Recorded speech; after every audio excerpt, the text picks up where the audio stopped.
Hello, my name is Steve Holland.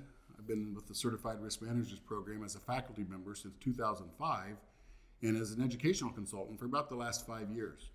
In 2022, I retired as the Chief Risk Officer for the University of Arizona in Tucson. I spent 42 years in higher education risk management, and I had the opportunity to deal with a wide variety of risk management issues, and I quickly learned that one of the keys to success was establishing and maintaining an effective network of professionals to support the risk management program. So in this short video, I'm going to talk about the components of a risk management network and discuss two examples of how this was utilized during my career at the University of Arizona. Let's talk a minute about networks. So the network a risk manager relies upon, it's going to include internal and external members. So some of the common internal members are those in your traditional risk management roles, such as people specializing in insurance, safety, claims management. You have other internal members in a particularly larger organization, might include legal counsel, human resources, finance. These are all departments that are going to have a related mission to the goals of risk management, and so you start to rely upon each other. One of the tenets of enterprise risk management is that everybody's a risk manager. You're trying to get everybody on your team, everybody moving in a common direction with a common goal. So building your network and getting everybody on your team, it's key to success. It's also important to identify those in leadership roles who will advocate for your programs and your ideas. You need cheerleaders. You want people who will support risk management even if you're not in the room. I'd like to share a couple of examples of how multidisciplinary networks responded to events in my organization. First was the COVID-19 pandemic. We had to address all of the initial challenges that everybody else did. We were dealing with new concepts such as remote work, identifying our essential workforce, mask policies on campus.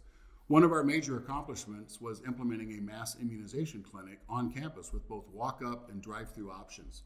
Over the course of several months, we delivered over 250,000 COVID-19 immunizations. This was done through a mass clinic with no major incidents or injuries.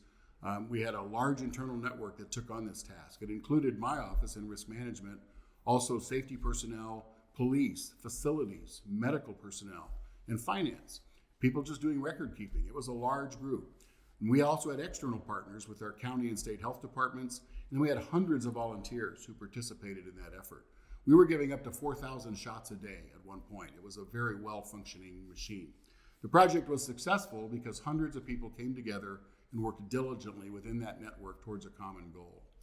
The second project that I had the privilege of being involved with that also involved a big network of folks was the recovery of a valuable stolen painting after it had been missing for 32 years. I have to give you a little back history about the story. In November 1985, on the Friday after Thanksgiving, a couple walked into the U of A Museum of Art right after it opened.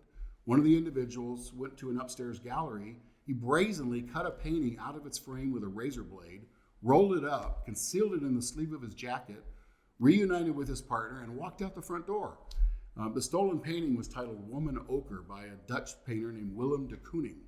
And the university filed a property loss report for the theft. It was finalized at $418,000. So still a lot of money, but at that time that seemed like a very expensive painting. A lot of publicity. We were working with the FBI, with Interpol, the international arts community. No leads. The painting had just vanished into thin air. And years went by. Every once in a while there'd be publicity about it, but it just wasn't happening. Nobody knew where it was. In August 2017, the owner of an antique shop in Silver City, New Mexico, called the curator of our museum right out of the blue and said, "I think I have your painting." He'd picked it up as part of an estate sale, and one of his customers looked at it and said, "Wow, that looks a lot like a de Kooning." And he did a quick internet search. He finds all this media coverage about the theft. So he did the right thing. He called up the museum. He says, "I think I have your painting." The next day, an entourage of university officials headed to New Mexico to take a look at this painting and hopefully bring it home. And here's where the story gets really interesting. It had been 32 years since it disappeared. The market value of this painting, Woman Ochre, had ballooned from just under $500,000 to $125 million.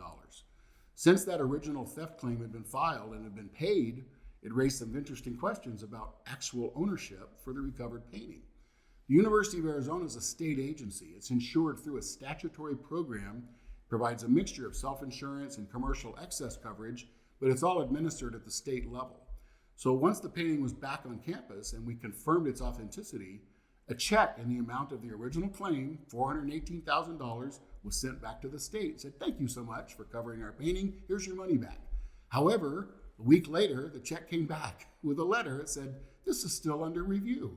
Boy, the alarm bells went off. Everybody was just not sure what this meant. It was very unexpected. The concern was that the state might assert ownership since they had paid the original loss. They could auction off the painting $125 million and balance the state budget.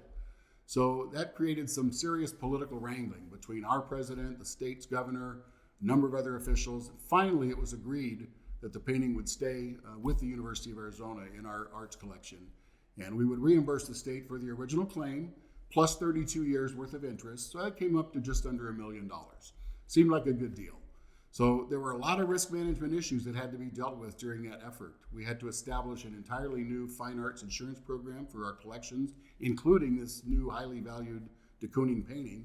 We had to make physical improvements for the vault space at the museum, new security protocols, new loan agreements.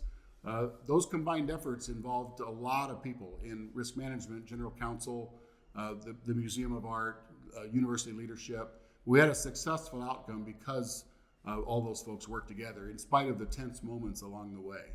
So as you take a look at your own organization and you think about building your risk management network, think about the exposures faced by your entity and what types of internal and external members can support that. You need to build that network so they can contribute to the success of your risk management program. Thanks so much for taking the time to listen to my comments today.